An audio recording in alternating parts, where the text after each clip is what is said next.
Hey,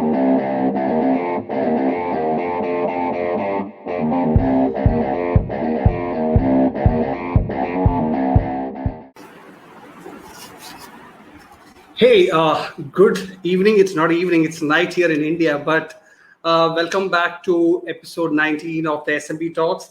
You can see I'm very tired today, but I have super excited because today is a special day for me because I have Rand Fishkin on SMB Talks. You know, he's one of my favorite people in this world, especially in the world of marketing. Forget about marketing. I love him as a person.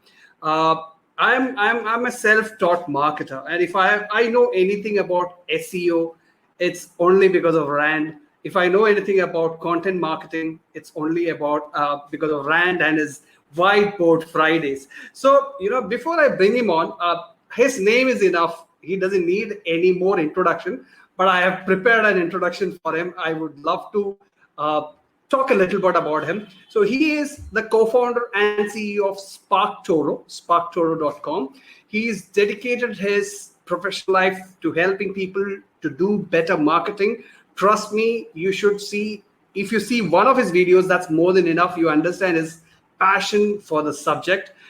He does it via blogging, video, speaking, and his book. He has a fantastic best-selling book, Lost and Founder. It's about startups and the real story behind building startups, right? So when Rand is not working, he is most likely to be in the company of his partner in marriage, Geraldine. She is also an author, wonderful person. And to talk a little bit about Rand's journey, Rand dropped out of University of Washington in 2000 to work with his mom. In 2004, they created SEO Most blog, which over the next decade has evolved into the most popular community and content resource for search marketers. In 2007, Rand became the CEO of SEO Moz. Now you all know it as Moz. Across 7 years as CEO, he grew it from 7 employees to 134 employees, revenues from 800K to 29.3 million, traffic 1 to 30 million annual visitors. He raised 2 rounds of funding, led 3 acquisitions and a rebranding. He is very famous for his content and his personal brand also. He has a regular Whiteboard Friday series. I'm pretty sure if you're a marketer, you would have seen the kind of wisdom he shares, kind of insights he shares. He's also a frequent keynote speaker at leading marketing conferences across the world. And he's currently working with, he's building SparkToro. And without further ado, let me bring him on. Hello, Rand. Your sound is a little bit squeaky.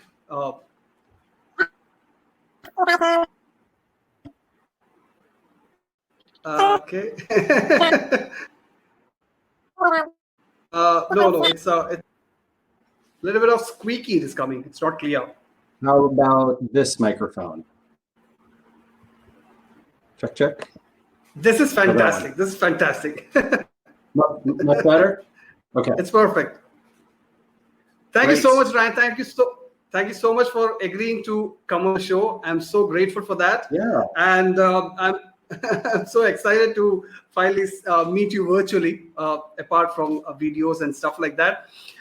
So just to give a background, Ryan, I started this show when the COVID kicked in, when everybody was going through a lot of trouble and things like that. So I started the show to bring on people like you so that everybody can learn from your experience, the kind of journey you have been through, and about a little bit about the subject also. And also we will talk about SparkToro also. So I have curated a set of questions for you. So if you're ready, I can start on. Yeah, let's do it. Fantastic. So Ryan, the first question, I always remember you as a Wizard of Moz. That's the thing that first time I came across you, that was your title. So how did the journey with Moz start? Yeah, you covered it in the introduction. I dropped out of college. I started this blog called SEO Moz originally, and then became Moz. But yeah, it was I think in a lot of ways just a lot of stumbling and failing and figuring it out. And this is one of the reasons that that I tried to write Lost and Founder, and that I blog a lot about startups and try to help folks on that journey, because it is right. If you don't have other people to lean on, if you don't have a community and network, it's really difficult making all those mistakes yourself. And I made every one of them. Right. All right. So I think some time ago you had to leave Moz. So you leaving Moz, I remember your blog post about it. It is quite a painful. I remember commenting on that at that point of time. It's quite painful to read that. So how did this SparkToro idea originate? I remember you announcing it along with that. Yeah. So this is about 2.5 years ago. Absolutely. That I left Moz and announced that I was building SparkToro, and the idea for it comes from wanting to help people outside of Google and SEO and Facebook, right? Essentially, these two companies dominate a lot of time online, and as a result, they dominate a lot of marketers and advertisers' attention. And that can be pretty dangerous. So Vivek, I'm sure you and a lot of your audience know, if you've tried to build websites, right? That it is painful to have all your eggs in the Google basket, all your eggs in the Facebook basket, and then your Facebook reach starts dropping over time. Your Google rankings start dropping. A new competitor comes in. Google puts their own stuff in, and now the click-through rate drops. And as a result, it is really difficult to get that traffic back. If, however, you have a diverse set of sources sending you traffic, you've got a great email list sending you a bunch of traffic through email, you've got social media presence, you have links around the web that are sending you traffic, you're on podcasts and videos and StreamYard broadcasts like this one, then you've got a lot of resiliency, right? You have built up some strength. You can reach your audience, whether Facebook and Google let you reach them or not. And oddly enough, when you do a great job of building up that traffic from all these other sources, Facebook and Google tend to be better channels for you, right? Ads work better because people know your brand, they're familiar with you, they've heard of you. If it's your first time hearing of some company, you're not going to click that ad. But if you've seen them 5-6 times, you've heard the founder on a video, you've heard their story, now you're much more likely to click them. You know who they are, those ads are more effective. Same is true with Google search. If you see something in the Google results and you are familiar with it, you've heard about it before, you're going to click that result, right? You're going to skip over the top few. You're going to click the one you know, the one you trust. And this is the superpower of being able to have a diverse set of sources that talk about you, a bunch of ways to reach your audience and community. But how do you figure it out? I tried to help a bunch of companies just manually, right? I was trying to help startups, companies I was advising, right? Friends, folks like yourself, right? They'd reach out over email, be like, hey man, how do I reach my audience of whatever, toxicology professionals in the United Kingdom? And I'd be like, Google? Like, I don't know, right? Go to Google, let's see what they're searching for. That's not the way to do it, right? What you really want to do is you want to know what those people read, right? What websites they visit, who they follow on social, what publications they pay attention to, what podcasts are they listening to, what YouTube channels are they subscribing to. So that you have two options. Your two options are, one, go to their house, break in, steal their phone, right? Get the unlock code, and then look at everything they read and watch and follow and visit.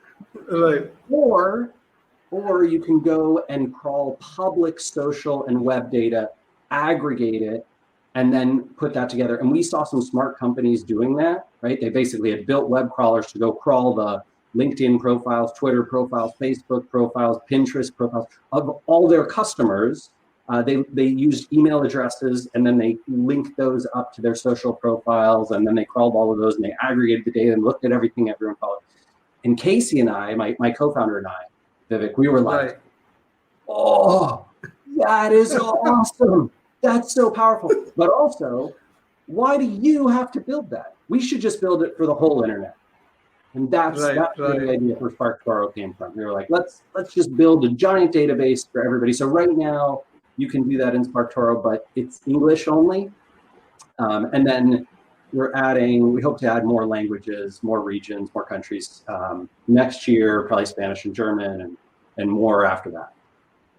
right, right. I've seen SparkToro. It's fantastic because that's one area where we all struggle with. We have no clue about our audience. We take shots in the dark, and we try to do a buyer persona exercise to fit things based on discussions with sales team and things like that. So a tool like that was the need of the hour. So let's talk about SparkToro a bit, right? So what is SparkToro, and why people, who is it for basically, and what does the tool help you with? Yeah. Great question. So what it is basically it's a huge searchable database of individual people's profiles, but they're anonymized and aggregated. So it won't say, if you search for I don't know, founders, you might find, I might be a founder in the database, you would be a founder in the database, but we're not going to show, Rand and Vivek, right? What we're going to show is what people like Rand and Vivek pay attention to, what they read and watch and listen and all that. So essentially we have about 74-ish million profiles, and it grows every day. It's constantly crawling and adding new ones. A profile for us is essentially an aggregation across 10 social networks and the web. So we'll try and find here's, Vivek, here's your about page, and it links to this Twitter profile, which links to this Pinterest profile, this LinkedIn profile, this Facebook profile, this Twitter profile, this Instagram profile, et cetera, et cetera. And that's one, profile, right? That's one person. Right. And that is basically the core of SparkToro. So it's pretty simple. It's just a giant database of people, and then you can search it and say, I want to see people who talk about snowboarding. I want to see people who talk about whatever it is, how to make naan bread at home, right? I want to find people who are looking for recipes, or I want to find people who are passionate and talk about recipes online, or I want to find people who have the job title pharmacologist. I was helping someone yesterday find epidemiologists because they do vaccine shipping, which is obviously a very necessary thing right now. You could find people who are really interested. I was helping another person yesterday who was doing marketing for a garden center in the UK, right? And so they're looking for people who follow this particular gardening show in the United Kingdom. And we looked at, we can see here's people who follow, here's a few thousand people who follow this gardening show in the UK, and here's what else they listen to, read, watch, follow. That's at the core what SparkToro is.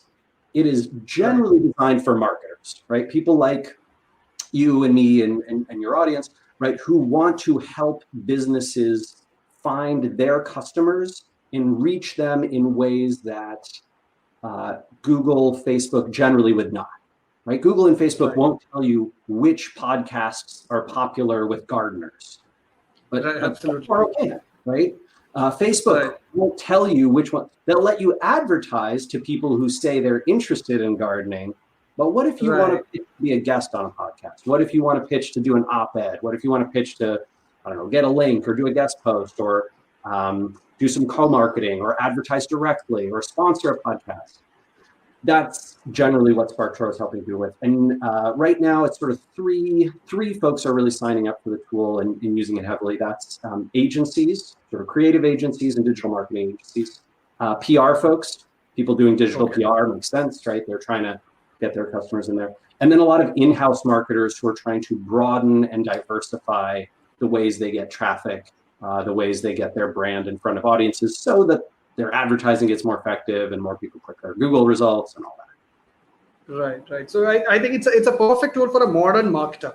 If you want to not think the old school way and you want to try new things, the right podcast to be a guest on, or bring on the right guest on to your podcast and things like that, which works these days because nobody is anyways paying attention to ad and stuff like that. So it's a what's perfect crazy is, I think you've found this too, right? And I have as well, which is that the less trafficked, right? The fewer people pay attention to a channel, the more opportunity there is in that channel. It's kind of weird, right? It's like, oh, not a lot of people are pitching to be on YouTube channels that are well followed. Right. A lot of opportunity there. Not a lot of people are going direct to the websites that reach their audience and seeing if they'll take an op-ed, or seeing if they will run a sponsored piece of content, or take a direct ad. Right. Everybody's putting it through the Google Display Network or through Facebook. This is why there's so much opportunity in reaching out direct. Absolutely. And actually, I think I read your blog post about the certain specific use cases of SparkToro on your blog a couple of days ago, which is very detailed in the way to think how to use, because this tool has so much power in itself with the platform and the backend, but it's up to you how you want to use it. The kind of combinations and things like that. I love the way how it says when you click on the drop down what your audience is talking about, or which social media networks are they active on, and that's very nice, because it's the way I think marketers should start thinking. That's the way you should go about. So that's fantastic. And thank you so much for that. So SparkToro. No, sorry. Go ahead. Yeah. So I was going on to the next question. You want to add something? No, it's fine. Go ahead. All right. So my next question is, I know that SparkToro keeps adding a lot of cool features pretty frequently.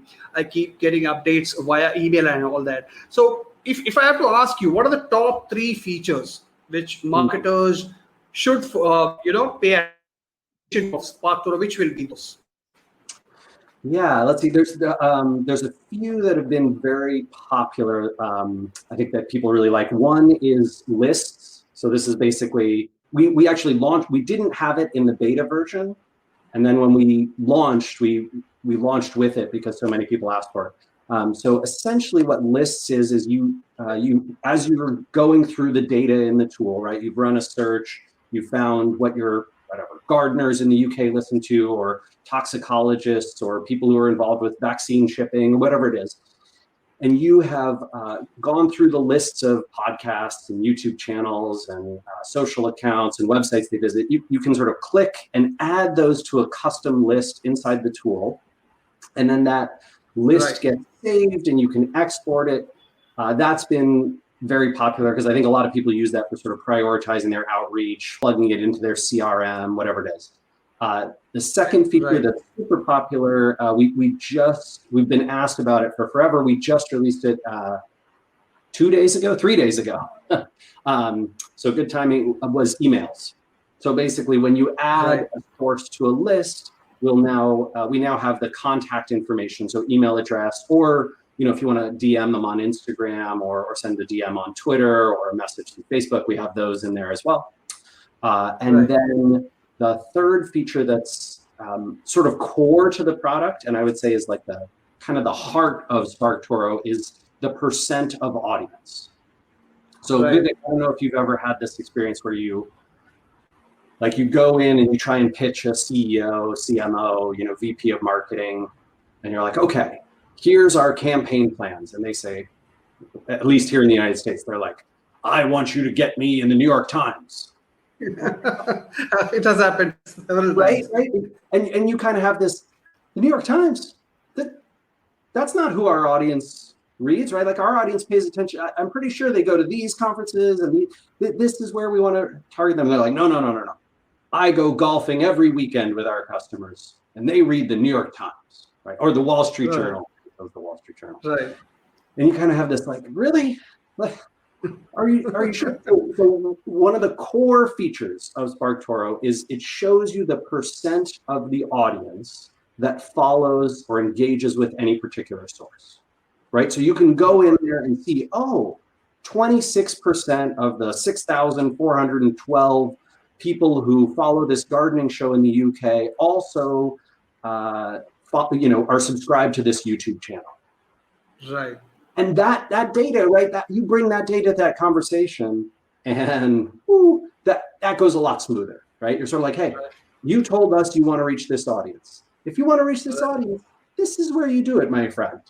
You want to be in the Wall Street Journal, you want to be in the New York Times? Okay, it's for prestige. It's not going to reach our customers, but it's for prestige. If that's what you want, fine. But don't tell me to go to the Wall Street Journal expecting to reach our customers, all right? Like, Right. So you have the right data to show that. You have the number. You know for sure, right? And this is not, there's no complex computation behind the scenes. SparkToro doesn't do any machine learning. There's no like big data science. It's just division, right? Here's 6,000 people. Let's look at everything that they follow. How many of them follow any given source? Oh, there you go, right? Like they're all subscribed to this YouTube channel. So that's what we're going to go target. Right. So you and Casey, I don't know how you guys came up with this idea, but I think you're putting it very simply, but I'm pretty sure this is like a gold mine of information for marketers and SEOs and everybody. You just present it simply as it's just division. It's not division because it's tough to get these kind of information. It's really tough, I mean, the hard part is crawling the data and aggregating it together. That's what's difficult. The methodology, the calculations are simple, right? It's just easy as pie. It's like doing a survey, right? You surveyed 5,000 of your customers, 250 of them told you that they follow this, 200 told you they follow this. But in a way, it's sort of better than a survey because surveys have a lot of accuracy problems, a lot of bias. Surveys are great for asking questions like, how'd you feel about the product? Or what made you buy? Or demographic questions, right? Fine for that. Not so good for asking, hey, what podcast do you listen to? Yeah. People may not even answer those questions, in some way they might. Absolutely. Fantastic. So, since I'm a marketer and I'm interested in that, and I remember you talking about a lot about small businesses also these days, about startups who don't want to be Googles and Facebooks, all that. So I keep following your content. So my next question will be, SparkToro eliminates a lot of guesswork and hours of research for marketers, right? So how can it play? It sounds like a perfect sidekick for a marketer.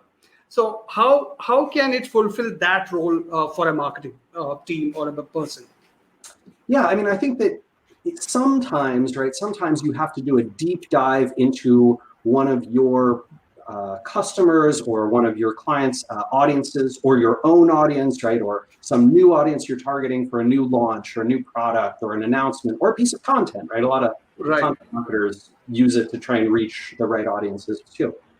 But the way that I think about SparkToro is it's not you don't need it every day, right? You need it on a project by project basis. So it's really nice to be able to have that search capacity just at your fingertips so that, hey, we have a new piece of content launching. Who are we trying to target with? Well, we're trying to reach this audience. All right, let's type them into SparkToro. Oh, they all follow this person on social. Hey, let's DM that person or let's email them and see if we can get them to amplify this post. Maybe they'll send a tweet about it, right? We'll do a little research. We'll reach out. We'll see who we know in common on LinkedIn. We'll get an introduction. Boom. Now it's someone emailed me yesterday. They had a new study about SEO stuff, about hosting, right? And whether hosting in sort of bad neighborhoods, IP addresses that Google has blocked or banned in the past, does that have a real effect? And they did an awesome study. I'm going to probably tweet it out, put up a LinkedIn post after our call today. But they reached out to me because they saw that a lot of people in the SEO world follow me, which they do, right? I'm not in SEO anymore, but I'm still followed by a lot of SEO people, and SparkToro tells them that, right? So as they're amplifying this content, as they have this thing to share, they're like, okay, who should we do it? All right, Cyrus Shepard, let's get him. Rand Fishkin, let's get him. Will Reynolds, let's get him. There you go, right? Boom, boom, boom, boom, boom. That's who you want to go share that content. So it's sort of like at your fingertips when you need it. And one of the things that we tried to do, Vivek, is, SparkToro gives everybody 10 free searches a month. So for a lot of folks who can't necessarily afford the product, we still want to help everybody. You were mentioning like, hey, this COVID situation has been terrible. It's hit economies really hard. I got some emails this week from folks in Argentina and Nigeria, and they were like, our economies are decimated. We can't afford this product at all. And I was like, gosh, I am so sorry. And also here, like, use the free account. You can still do a lot with that. Right. And I think that's kind of the way to think about it, is just like another tool in your toolbox. So if you've been using tools like whatever, SEMrush or BuzzSumo or SimilarWeb, which I like a lot, and you use the free versions of those to kind of get some data here and there, SparkToro is another one to add to your toolbox. It's a different kind of data source. You don't use it necessarily for SEO stuff, but you might use it for your social media marketing and your content marketing and your digital PR and all your outreach. Great. We love to be a resource that way. Right. I one of the best things apart from the product I like about SparkToro is the way you guys communicate. The emails you send out from your own personal email ID. Yeah. I just signed up again yesterday, and you started sending me one email. And I love the one which you sent about the pricing changes. You reduce the pricing. It's straight from heart emails. When you read it, you feel that there is a person sitting on the other side and writing that email. So I love this approach to email. I did it in my early days at Moz too. I think that's really powerful to be able to have. It feels like you and I are emailing because we are. Yes, I'm sending the message to a lot of people. That's true. But if you reply, it comes straight to my inbox. I reply to every message I get. There's nobody else answering it. It doesn't go to a support address or whatever. It's just us. We're having a conversation. That's how I had that conversation with the guy from Argentina and this woman from Nigeria. I talked to somebody yesterday from I think Morocco. I was talking to somebody who's based in France, and they were asking about like French access. I talked to somebody who was in Canada, and they're trying to reach. What were they trying to? They were trying to reach folks in architecture field, right? We've got this. I talked to somebody who's like trying to do fitness gym software for fitness and gym owners, and they're like, hey, what searches should I do? So it's just us. Like, we're talking to each other all day, every day. I love that. I like the small personal connection. If I could urge more people to email that way, I would, right? Like, I try and write the email as though I'm just writing it to you, right? Just one person. I imagine in my head, like, I'm sending this one email to my friend Vivek, and like, how will he receive it? And then that's what becomes the broad email. It seems to work, right? Yeah, it works, absolutely. A lot of people don't believe in that. I've spoken to a lot of startup founders who have got funding and things. They have changed their attitude towards emails, personal conversation. All that's altogether a different conversation. But I love the way I get emails from SparkToro, and it's fantastic. So since you are here, I know you have moved a little bit away from SEO, but my fondest memory about you is when you say "Howdy, Moz fans" in your. That is my favorite memory of you when you start the Whiteboard Friday. So my next question is, yeah, exactly. You do that and you talk like that. So my question is, how SparkToro can help SEO folks? I know that there are some use cases, so a little bit of tips on that. Sure. So my sense of SEO, like, the interesting part about search engine optimization today, I think, is that it's a lot more about building up this brand mentions, building up awareness around your product. In the old days, it was just keywords and links. Like, keywords, links, content, that's all you had to do. But today, you see this, I'm sure you've been in the search results, right? Like I have the last few years. And you see Google sort of prioritizing things that get higher engagement, things that get people talking about it on social media. And Google says they don't use social signals, but there's something there, right? Where obviously there's a high correlation between things that do well on social and things that do well in search. And the same thing is true in with content and brand, like things that people talk about, things that people are aware of. They will click them more, they'll engage with them more, and then Google ranks them higher. I don't know if you saw it, but I love, Vivek, I was like, I was jumping out of my chair with excitement. So Google had to answer a bunch of questions for Congress, to the United States Congress a few weeks ago.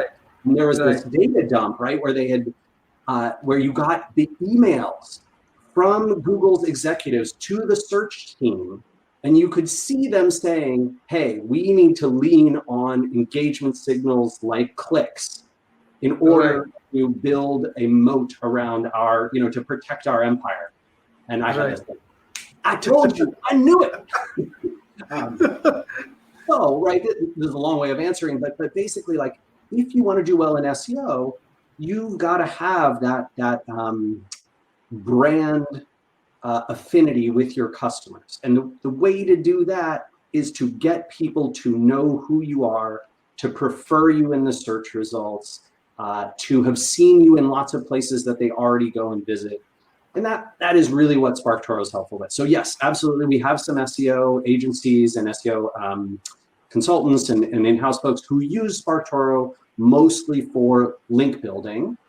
But a lot of them are also using it to build up that brand affinity, right? They want to, they pitch to be on a podcast so that they can get in front of the right audience. They pitch to be on a YouTube channel. They pitch to do some advertising with a website that reaches them. They pitch a guest post or an op-ed with a website that reaches their audience. They look at what their audience pays attention to, and then they can figure out content to create that'll get amplified by the people who are those sort of influential sources.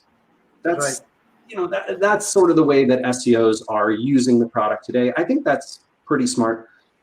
We do have some folks who are using it on the SEM side as well. Mostly if you go to the Audience Insights tab in SparkToro, it'll show you the words and phrases and hashtags that people use in their content and that they have on their profiles. So you could say, oh, what do gardeners talk about online? Let me go create content for that. Let me try and get ranked for that. It's decent for keyword research. To be honest, I think keyword research is still better done through a tool like Moz or Ahrefs or SEMrush, those kinds of tools. But some people are using SparkToro to find other things in there too. Right. All right. So I have some questions coming from audience. I'll throw it around here. So that's a fantastic thing, because SEO also is changing every day, and we need tools like this to get more brand mentions and things like that. Maybe even a little bit of PR, pitching to the right people, right publishers, and things like that. Fantastic. So other things I've seen is regular updates from SparkToro. Right, a couple of days, as you mentioned, the email and the contact information available, sources in contact info of sources being added.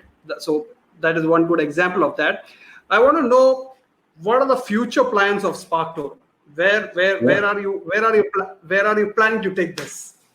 Let's see. So the two big things that are coming up. One of them is I don't know if you know, but we have this election coming up in the United States in about 45, 50 days. And one of the things that people have been very curious about is, like, could you at SparkToro tell me about the distribution of politics of an audience? So could you tell me if people tend to be, more right-wing, more left-wing, more centrist, those kinds of things? And the answer was yes. We found a great way to do that. So we're planning on, hopefully before the election, but might be just after, I'm not sure, launching a feature that'll show in Audience Insights kind of like, oh, gardeners in the UK tend to be 23% of them are sort of center-left, 15% are centrist, 12% are right-wing, whatever it is, right? That I think is really interesting data for a bunch of PR stuff, but also interesting for branding and creative and all that. The other big feature folks have asked for is tracking over time, right? So if you find like, this is my audience in SparkToro. I don't just want to see what's going on with them one time. I want to know over time, like, can you tell me what sources are rising in influence? Is there some social media person on Twitter, on Facebook, on Instagram that all of a sudden this audience starts following? Is there some podcast that's starting to get popular? Is there some website that's starting to get popular with them? Can you tell me if they're talking about different things this month than they were last month? I want to get that regular update, right, of everything that's going on with my audience. So that is something that Casey's hard at work building. I think that will probably launch before the end of the year, but not much sooner than that. It's that's a very complicated, big project, but it'll be kind of cool, right? You'll be able to have like a graph and see the size of the audience in SparkToro's database, right? How many profiles do we have over time? Is that growing or shrinking? Are they changing what they're discussing? What's getting popular with them? For a lot of content marketers, a lot of social media marketers, a lot of PR people, right? That's the key piece. They need to know like what's happening right now with this audience. Right. Even in SEO, that can be pretty useful, right? To know Absolutely. Right, what keywords, what topics are sort of rising in importance, and I think that'll be pretty cool.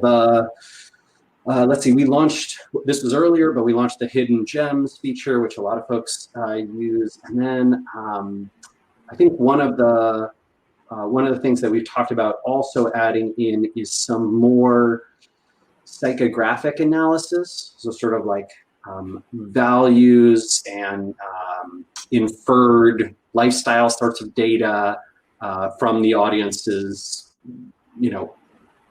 behavior online.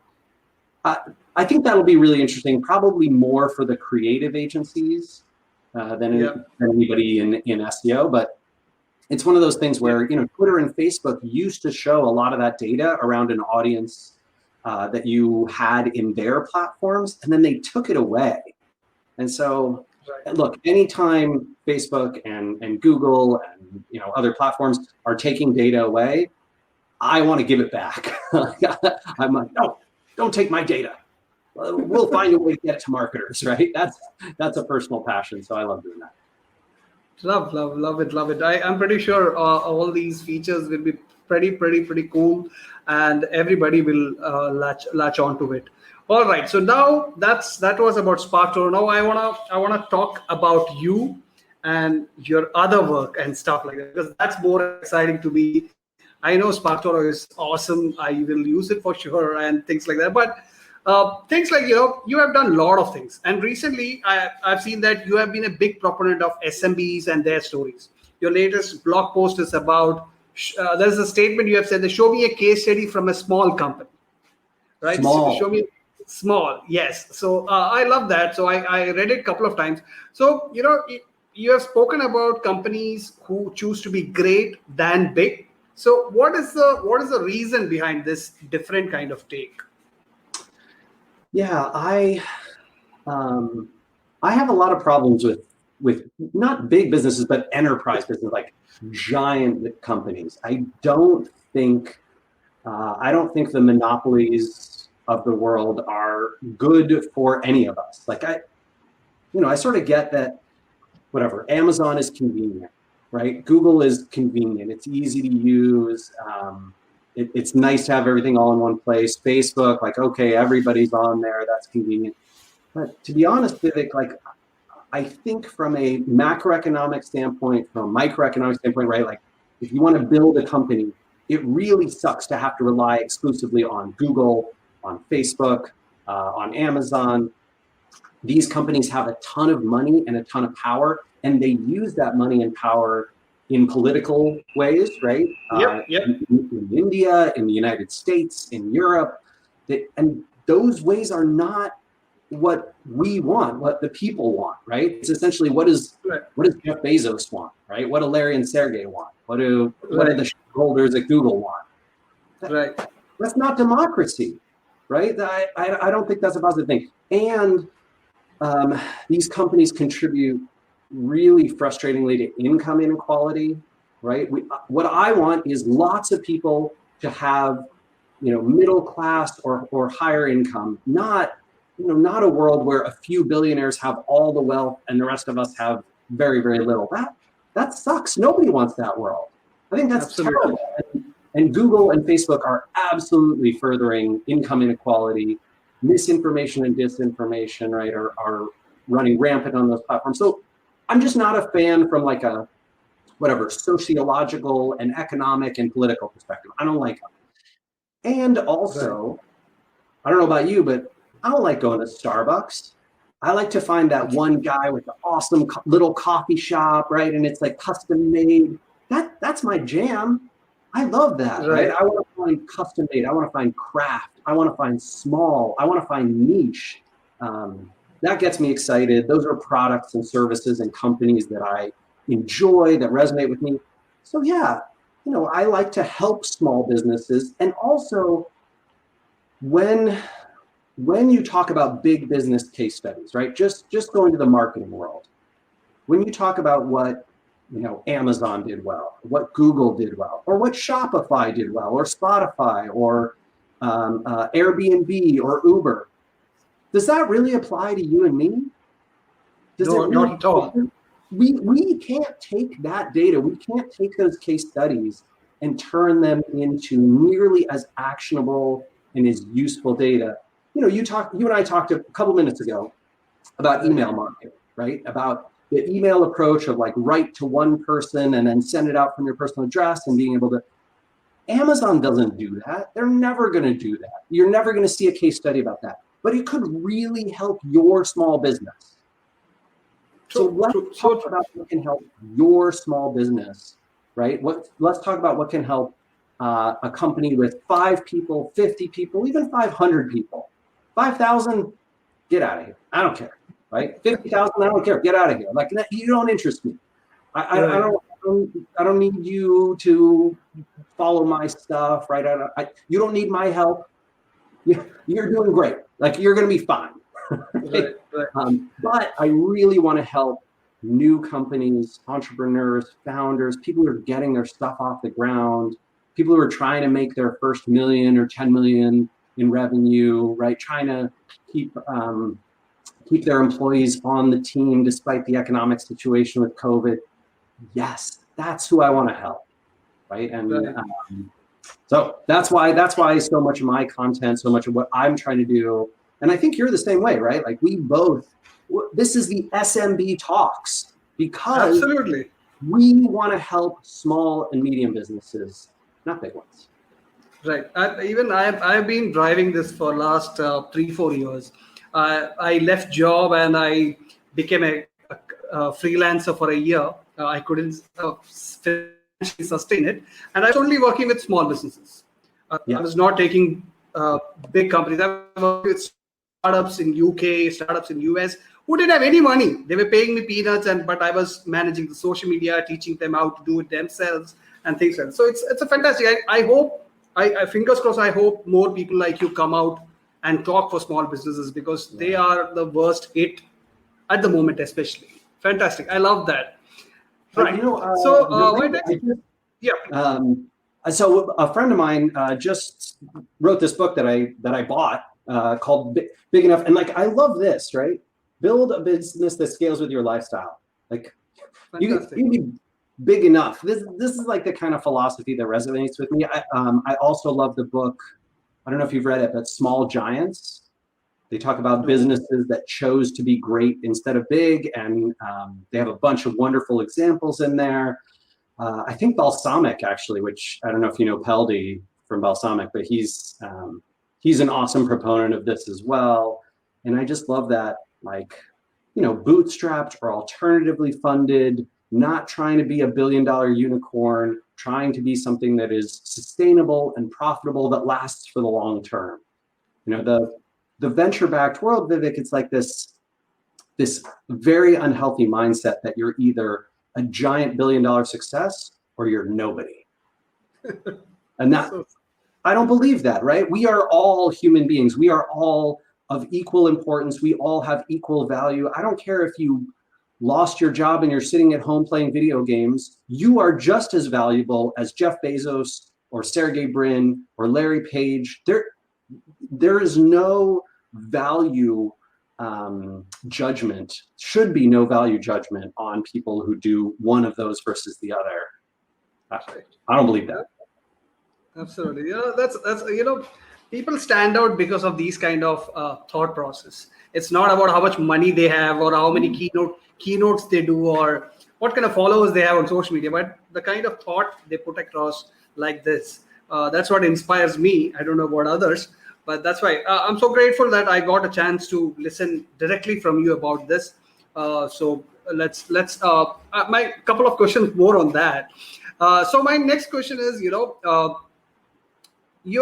if this show is predominantly, I'm focusing on startup founders and SMB owners and all that. So what you have built powerful brands in the past as well, right? So what are your top 3 advice for SMB owners or startup founders who want to build a powerful brand? Yeah. I think great brands start with a sort of a mission and a vision that is unique in their field. And that's a challenging thing to do because in a lot of areas of business, it's really easy to kind of follow the path that has been well trod before. I think if you can identify what's really unique about your business in terms of, you have something unique about your product, you have something unique about the way you offer it, there's something unique about your content, there's something unique about the way you talk about or connect or network or your audience. Finding that point of uniqueness is, I think, a big way that you build your brand. And then you can amplify and create resonance with that brand by having that uniqueness as sort of the central point that you talk about, right? So when I talk about SparkToro, I talk about how it is this unique type of data that helps people in a different way to what everything else in the software market does. And that helps us build a brand, right? Absolutely. The second thing I would say in terms of brand building is I have been, I almost want to say frustrated and weirded out by how many times you have to tell the brand story. If you're the founder, right? If you're an entrepreneur, you're a marketer, you have to tell this story over and over and over again. And the consistency and repetition it feels like, oh my God, are we having this conversation again? Like, do I really have to tell this story again? Yes, you really have to tell this story again, because the first 1 or 2 times someone hears it, it doesn't stick, it doesn't land, right? They need to hear it 3, 4, 5, 6, 7 times before it really sinks in. Who you are, what you do, that you're the first brand that comes to their mind when they think about problem X. I think that is crucial and quite difficult, especially because, as marketers, like I think we and founders, right, we want to tell a unique story. Well, let me talk about it differently this time. Well, I'm tired of talking about this. Let me have a different conversation. No, my friend, you got to keep saying it over and over again. It's real. It's weird how many times you have to do that. The third thing I would say is positioning is hugely important. The way you basically frame the problem that your product solves, especially if you're building something relatively new or unique, positioning is huge in terms of setting the stage for a brand to resonate. So I really recommend, if folks have not read this, check out a book from April Dunford called Obviously Awesome. Wow. Maybe we can put it in the show notes or something, but that book, it's in my office, which I can't get to because Seattle's filled with smoke. But Obviously Awesome is a great read on positioning. And basically the way to think about positioning is your audience, your potential customers, think about their problem and the potential solutions in a certain way. And the way that you frame your company, which problem it solves, who it solves the problem for, how it solves it versus competition, right? Versus the other choices they could make to solve that problem. That is a massive part of how people will think about you and how you can have success building a brand.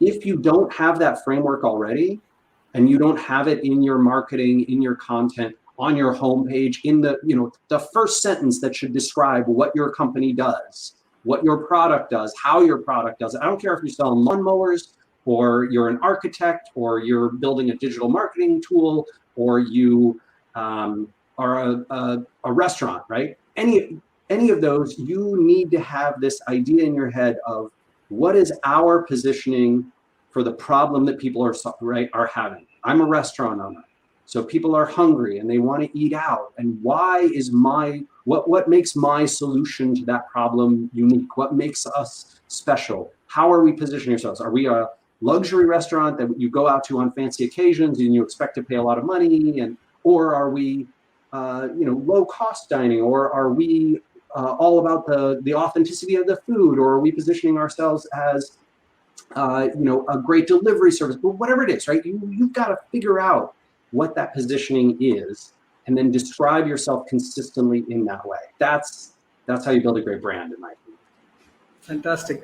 If you want inspiration for a vision and mission statement, go check out SparkToro's About page. It's a different kind of tech startup, and it's a zebra rather than a unicorn.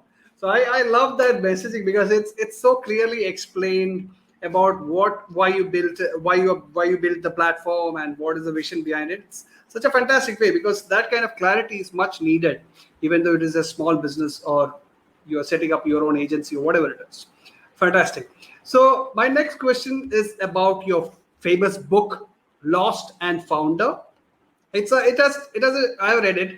It has a different take on the whole aura of entrepreneurship and that kind of sexiness and all to it. So why do you think every aspiring entrepreneur or a budding entrepreneur should get a copy of that? I mean, I would say when it comes to Lost and Founder, it's been kind of awesome to see. Like when it first launched, it sold okay. A number of people bought it, but over the last couple of years, it's been kind of amazing. Like people keep buying it and recommending it to each other, and the audiobook's very popular. It's been really, really cool. Like it's very cool to see, especially because in the first 3 or 4 months, I was like, well, okay, the book only did all right, but that's fine. And now it just keeps going. Right. It sold better in the last year than it did the year before, which is wild. And the reason I think it resonates with people is because it describes a lot of very relatable problems and situations that entrepreneurs continually encounter, right? Folks like you and I who are trying to build businesses, brands, content, shows, whatever it is, right? When we get together in person, right? When you and I go out for a coffee, when we get tea, when we get a beer, whatever it is, we have these important conversations about what's really going on, what works, what doesn't work, what's hard and frustrating, what's emotional about building a business, and then ways that we got through those problems. Right. And Lost and Founder basically boils those down to I think it's in the case of Lost and Founder, it's like 1 per chapter, so there's 18 of them, and describes like the story of going through those, and then has a bunch of data and examples of, well, here's what worked for other people, here's what didn't work, here's what worked for Rand, here's where he fell apart, right? And I think that relatability, right, is what resonates with folks. So if you are building something, or you're joining something early stage, or you're considering entrepreneurship, the reason I think you should read this book is because it is the cheapest, least expensive way to avoid all of the terrible, horrible mistakes that I made. You don't have to make those mistakes, right? I don't know how much Amazon's charging for the book right now, but for like $20 or whatever it is, you can go and solve those problems, right? Be aware of those problems before you encounter them. And hopefully you will save yourself a ton of pain and heartache in doing so. Right, because I know that, because that book is also straight from your heart. Yeah, it's how you have written it, and I've read your backstory a little bit when you were in Moz, the kind of struggle you have been through, how you given everything to that company, etc. So it's a very good read. I recommend to everybody, Lost and Founder. Go check it out. It's available on Kindle as well. Right. So next important topic which I want to cover is, which you are the perfect example of, is personal brand. Right. I follow very few people especially from marketing world, because I got fed up. I unfollowed most of them. It's there is no real person behind it. It's all I'm doing this, I did that, and things like that. So I got fed up of that. But you are one personal brand which I like, because there is always every tweet from you, every blog from you, there is something to learn. So that's what I look forward to. So if building an authentic brand, personal brand, if it helps, first question, will it help a SMB owner or a founder? If yes, how it will help? Yeah. I think personal brand is very much it's a choice, and it is not the right choice for everyone. Right. I see it. I mean, I would say the vast majority of businesses out there don't have a personal brand associated with them. The brand is built around the company, not the human being. And in a lot of ways, that scales better. It's easier to sell those kinds of businesses. It is often easier to market them because the association doesn't have that human component. That being said, there are lots of benefits to personal branding as well, right? So one of the things that was wonderful for me is when I left Moz, right? And I sent that email, and you got the blog post that was like, hey, it's my last day at Moz. It's my first day at SparkToro. That is a great way to build your next journey, right? You are not tied so much to the business. You bring an audience with you. You have, people who know you and like you and trust you and want to check out what you're doing. So that's helped me really get SparkToro off the ground. The first, our first 100 customers or so, a lot of that came from my network, and many of those people helped recommend it to other people who are now customers. So that can be great. I will say a personal brand it's also high risk, right? Like you do things as a human being that people don't always appreciate. There's a lot of people who follow me who have not loved my, sort of political and social views, right? They're sort of like, gosh, Rand is so, he keeps pounding on things like, on Black Lives Matter and on feminism and equality. And like, that's not why I followed him. I wanted to follow him for like SEO tips. Why isn't he giving me SEO tips? And look, I mean, you get to decide, right? You get to decide as someone who's building that brand, how much of yourself you want to put into it. I love putting my whole authentic self, right? I tweet about pasta. I tweet about my vacations. I tweet about, my wife, Geraldine. I tweet about, politics and social issues and equality. And I tweet about, here's some SEO thing, here's some digital marketing thing, here's some great podcast. So I put my whole self out there. You don't have to. I think this is a choice for everyone, but it's, it has pluses and minuses, Vivek. Absolutely. Yeah, it's up to them if they want to, but and it's a lot of hard work as well. I think so. I would say one thing that can help you realize whether it's right for you is if it feels like a lot of hard work, it might not be the right choice. For me, it does not feel like hard work, right? It feels like I want to share this thing. Let me go out there and share this thing. I think people will like this. I'm going to have fun experimenting with it. If people unfollow me or if it doesn't resonate, that's fine, right? Whatever, I don't care. I'm putting it out there. It doesn't feel like hard work. It feels like me just being myself. Right. So that's you. Great. Personal branding might be for you. That's a perfect way to look at it. Actually, if it feels like work, too much work, then it may not be right for you. Absolutely. Right. Yeah. Right. So my next question, very personal question to you: what drives Rand Fishkin as an entrepreneur, as a person, everything? What drives you? Guilt. All right.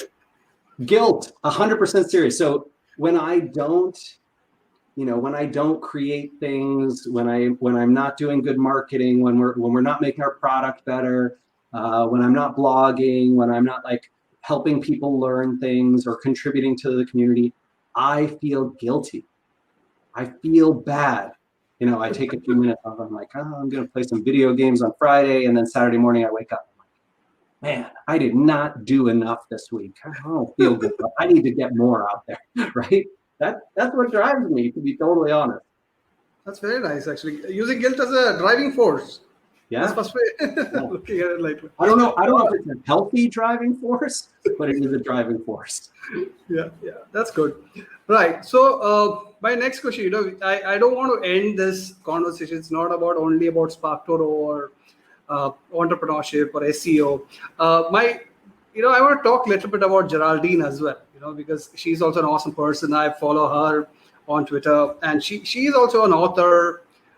She has her own opinions, very strong opinions, about causes and things like that. So, what kind of role she has played in the entrepreneurial journey of yours? I'm not going to the personal side. I'm pretty sure your entrepreneurial journey, because I know what kind of journeys you have taken, and she would have been a rock for you. So, what kind of role she has played? Yeah. I mean, interestingly enough, in my early days of Moz, the company was not doing well. We were on the verge of bankruptcy, deep in debt. I was living with Geraldine. This is before we got married. She was my girlfriend, and she paid our rent and all the bills and bought me dinner every night, right? And like I was living off her for, 2.5 years, two plus years, right? So, basically I had almost no income. I was making like, I don't know, $800 a month or something. And sometimes I couldn't even get that paycheck. So just nothing in Seattle area, which is, that's just not enough to live on, right? Our rent was more than that every month. So Geraldine basically supported me throughout that. And then she got promoted several times. She got better and better jobs. And then she ended up leaving her work when her company got bought, and then there was big layoffs. And she became a blogger and an author. And so for a few years, I supported her, and then she sold her book, and that did well. It helped us buy a house. And so she, financially speaking, personally speaking, professionally speaking, Geraldine's just always there. That email you mentioned, you were like, oh, I really like the email you sent. She reviewed it. Like, she came and she sat at this computer. We edited it together. It's just it's a great relationship personally. Like, we have a ton of love and support for each other, and also we try and support each other in our career. So she's writing another book right now, and pretty much every day she's like, I'm stuck on this part. What should I do? Right, fantastic. I also when I did a little bit of research on you and Geraldine, I found your famous ad to "Will you marry me?" and all that. So I don't want to bring that as a question, but it was a friend. I showed it to my wife, actually. I said, Rand is coming on my show, and I know him for last several years, and this I am finding right now. So that was fantastic. Oh, yeah, wild. That's sweet, actually. All right. So, we have been chatting for a long time. So my final question for you is this: I ask every guest who comes on the show, how has COVID-19 impacted you and SparkToro? Yeah, in our early launch, so we, as you know, launched in April, which is maybe, I don't know, the worst time to launch in 100 years. When we launched, we initially sent out some emails to our early access list, our beta list. Those emails had a very high conversion rate in February, the end of February. And then into March, we saw that conversion rate like basically just crater, plummeted. It was brutal. And yeah, I mean, COVID has meant that it's been a lot more difficult to get marketers and businesses, right, to put in their credit card and try something new and have another expense on board. Most companies back in March and April basically said, we want to audit our marketing software. get rid of everything that we possibly can. We want to cut our ad spend. You could see right in Google and Facebook that ad spend sort of fell off a cliff for them. So a ton of people are just trying to save money on marketing because they feel like there's not as much demand. And they're right. They're in many, many sectors, right? Travel and tourism, of course, right? And airlines, events, theater, movies, like all of this stuff has just collapsed. Right. And so we've had to change our approach. Like we basically, had a big chat in March, decided that what we were going to do with the rest of this year was let's build our audience the best we can. Let's be as generous as we possibly can. And so we changed our free account to be much more useful and usable so that a lot more marketers, we hoped, could use the tool, use the product for free, 10 searches a month, recurring, they top up every month. We wanted people to be able to get a lot of value from the product, even without paying. And that has, I think, been pretty effective. We've got about 25,000 or so people who use the free version. That's awesome, right? We're helping a lot of marketers, even though they're not paying customers, and hopefully through that building pent-up demand for the future, right? As those budgets recover, as economies recover, as marketers need this, they'll go, oh, that SparkToro tool, that was really helpful to me. Let me see if I can use that to do some more of those things. So that's kind of how we've dealt with the pandemic. We obviously, there's only two of us. We work from home. So we were already remote. That helped.